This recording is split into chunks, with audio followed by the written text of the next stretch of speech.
ओम शांति। 8 अगस्त 2024।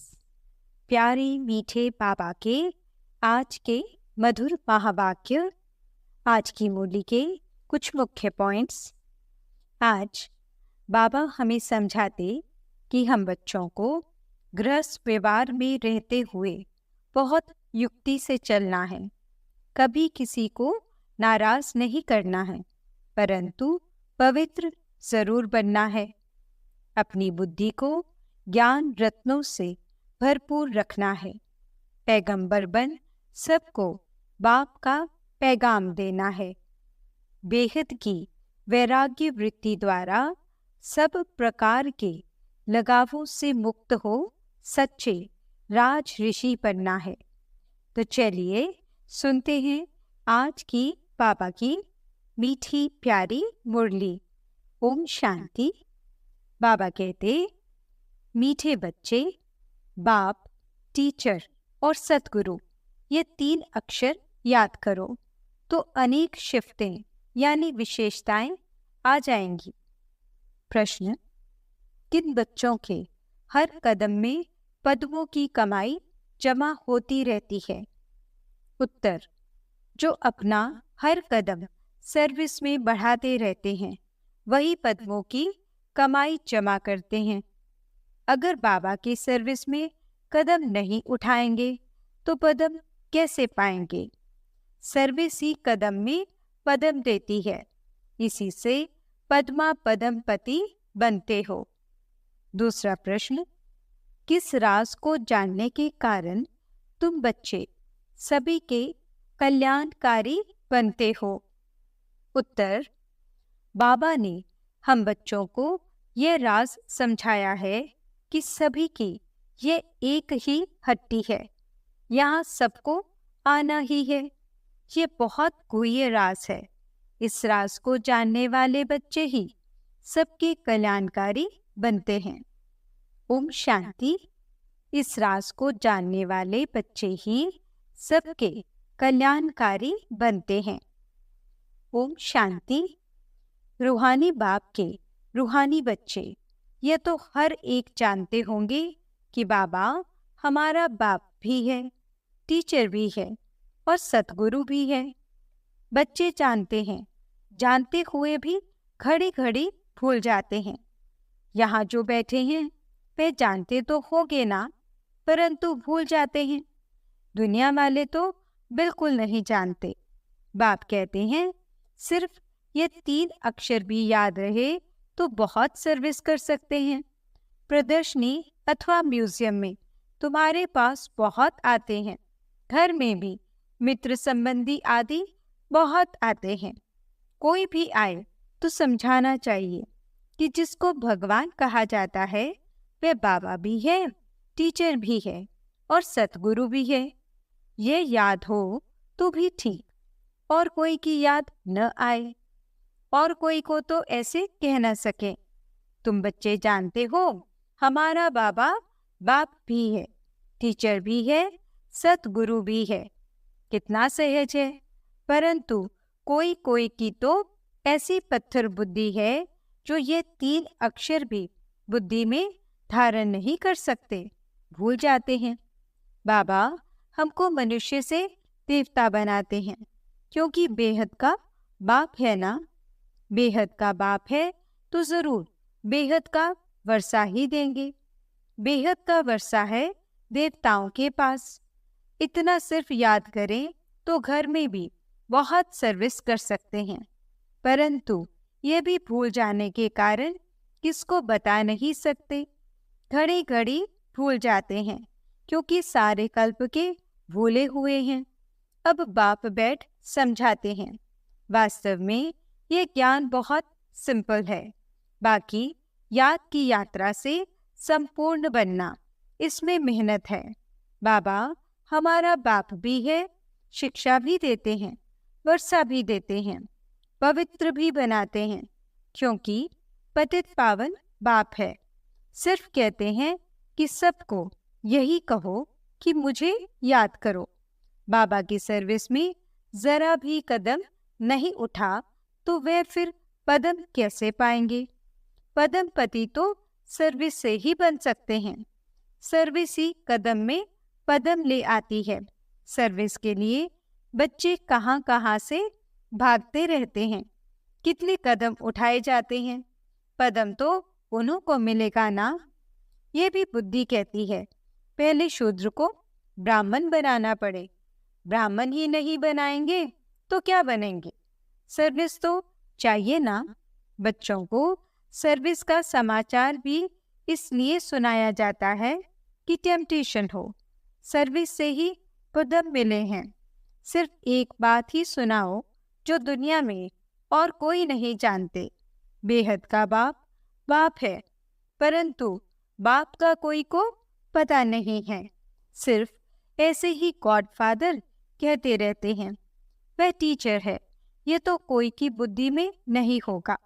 Student की बुद्धि में हमेशा टीचर याद रहता है। जो पूरी रीति नहीं पढ़ते हैं उनको अनपढ़ा कहा जाता है। बाबा कहते हैं हर्जा नहीं है, तुम कुछ भी न पढ़े हुए ये तो समझ सकते हो ना कि हम भाई भाई हैं। हमारा बाप बेहद का है। बाप आते ही है एक धर्म की स्थापना करने। ब्रह्मा द्वारा करते हैं, परंतु लोग कुछ भी समझते नहीं हैं। ईश्वर अगर कभी ना आया हुआ होता तो उनको बुलाते ही क्यों कि हे लिबरेटर आओ, हे पतित पावन आओ। जबकि पतित पावन को याद करते हैं फिर शास्त्र क्यों पढ़ते, तीर्थों पर क्यों जाते? वहाँ बैठा है क्या कोई जानते ही नहीं। जबकि पतित पावन ईश्वर है तो गंगा स्नान आदि से कोई पावन हो कैसे सकते? स्वर्ग में कोई जा कैसे सकते? जन्म तो यहाँ ही लेना है। नई दुनिया और पुरानी दुनिया में फर्क तो है ना। इसको सतयुग थोड़े ही कहेंगे, अब तो कलयुग है ना। मनुष्यों की तो बिल्कुल पत्थर बुद्धि है। जहाँ थोड़ा सुख देखते हैं तो स्वर्ग समझ लेते हैं। ये बाप ही समझाते हैं। बाप कोई गाली नहीं देते हैं। बाप शिक्षा भी देते हैं, सबको सद्गति भी देते हैं। भगवान बाप है तो बाप से जरूर कुछ मिलना चाहिए। बाबा अक्षर भी ऐसा है जो उनसे वर्षे की खुशबू जरूर आती है। और भल कितना भी काका मामा आदि हैं, परंतु उनसे वर्षे की खुशबू नहीं आती। अंतर्मुख हो विचार करना है कि बाप ठीक कहते हैं। गुरु के पास कोई जायदाद होती नहीं, वे तो खुद ही घर बार छोड़ते हैं। तुमने संन्यास किया है विकारों का, वे तो कह देते हैं हमने घर बार छोड़ा। तुम कहते हो हम सारी दुनिया के विकारों का संन्यास करते हैं। नई दुनिया में जाना कितना सहज है। हम संन्यास करते हैं सारी पुरानी सृष्टि तमो प्रधान दुनिया का। सतयुग है नई दुनिया, यह भी जानते हो। नई दुनिया थी जरूर। सब कहते हैं स्वर्ग कहा ही जाता है नई दुनिया को, परंतु वो लोग सिर्फ कहने मात्र कह देते हैं, समझ कुछ नहीं। तो बाप बच्चों को कहते हैं सिर्फ यह विचार करो, बाबा हमारा बाप भी है, शिक्षक और सतगुरु भी है। सबको ले जाएंगे। अक्षर ही दो हैं, मन मना भव, इसमें सब आ जाता है। परंतु ये भी भूल जाते हैं। पता नहीं बुद्धि में क्या क्या याद रहता है। नहीं तो रोज लिख कर दो कि इतना समय हम किस अवस्था में बैठे थे। तुम बैठे हो बाप टीचर सतगुरु के सामने, तो वही याद आना चाहिए ना। स्टूडेंट को टीचर ही याद आएगा ना, परंतु यहाँ माया है ना, एकदम माथा ही मोड़ देती है, सारा राज्य भाग्य ही ले लेती है। तुमको पता नहीं पड़ता है।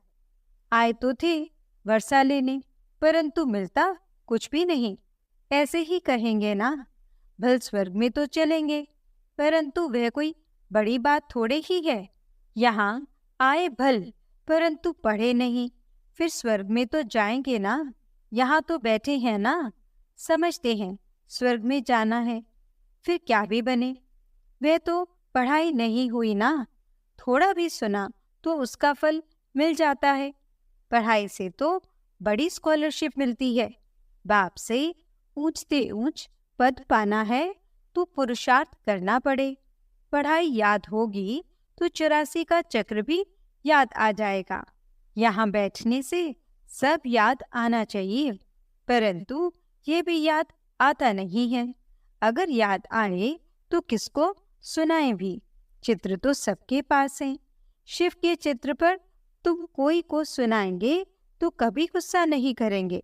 बोलो, आओ तो हम आपको बताएं कि ये शिव बेहद का बाप है ना। इनके साथ आपका क्या संबंध है? ऐसे फालतू चित्र तो नहीं होगा। शिव के लिए जरूर कहेंगे ये भगवान है। भगवान तो निराकार ही होता है। उनको बाप कहा जाता है। वे शिक्षा भी देते हैं। तुम्हारी आत्मा शिक्षा लेती है। आत्मा ही सब कुछ करती है। टीचर भी आत्मा बनती है।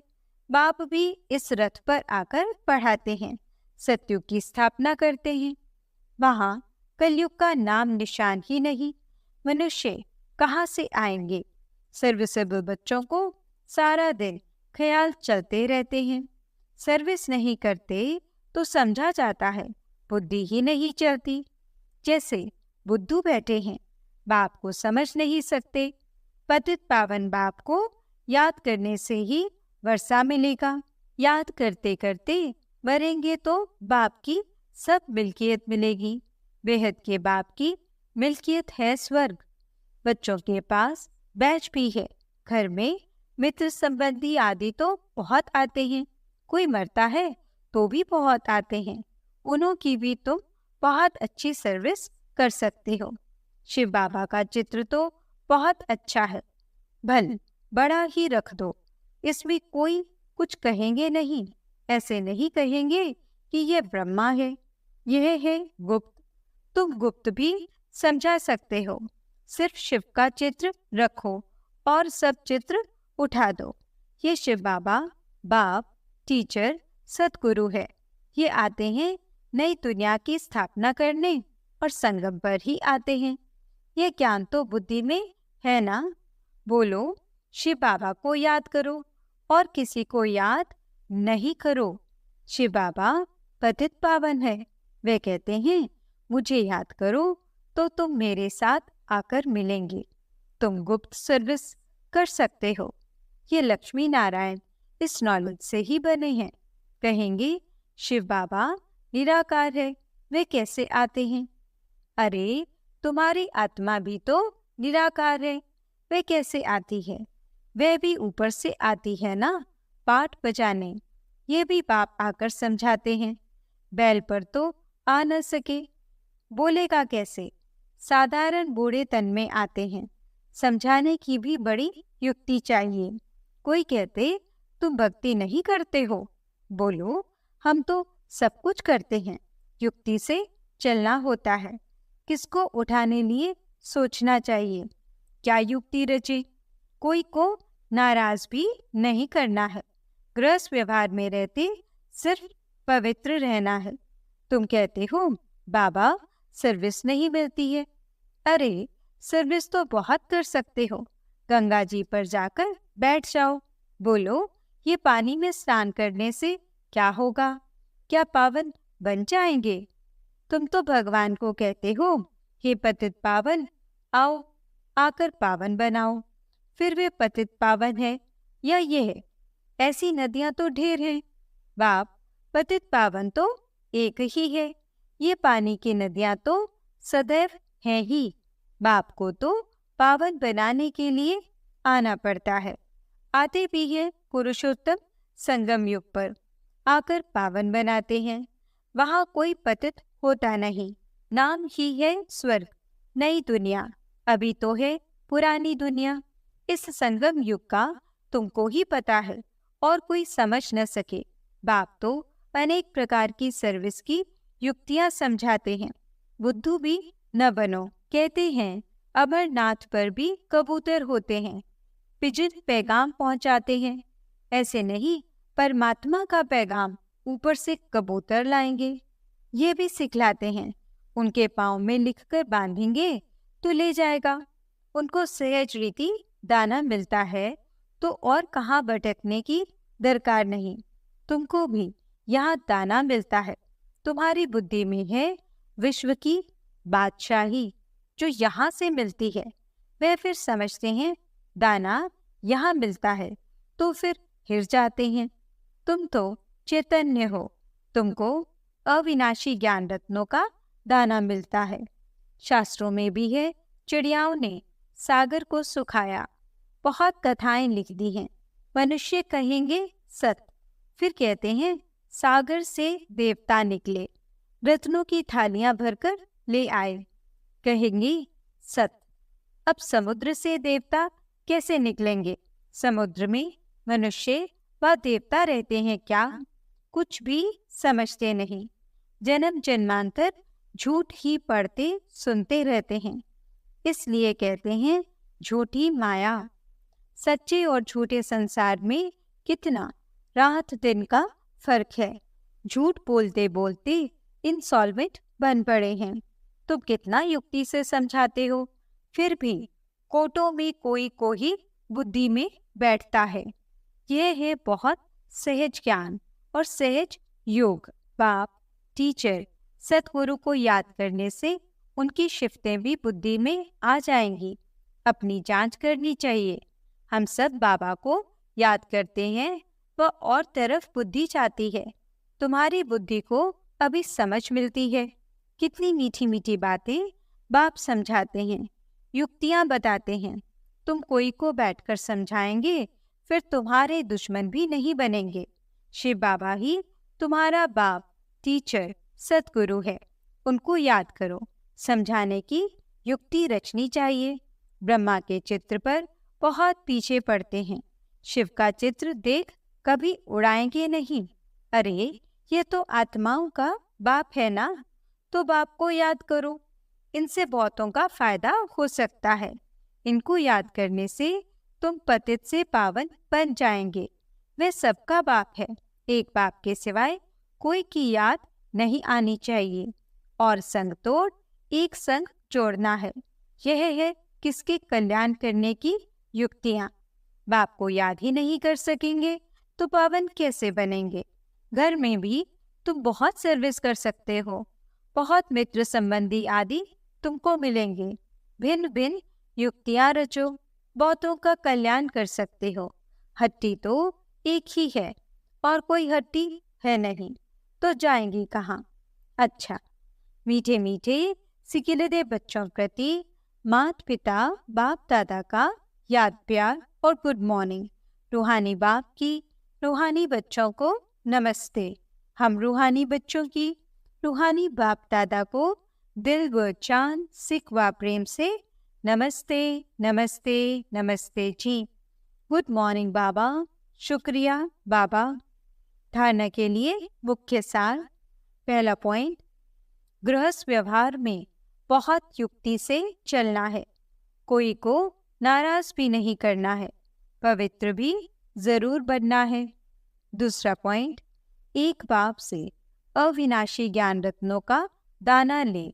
अपनी बुद्धि रूपी झोली भरपूर रखनी है।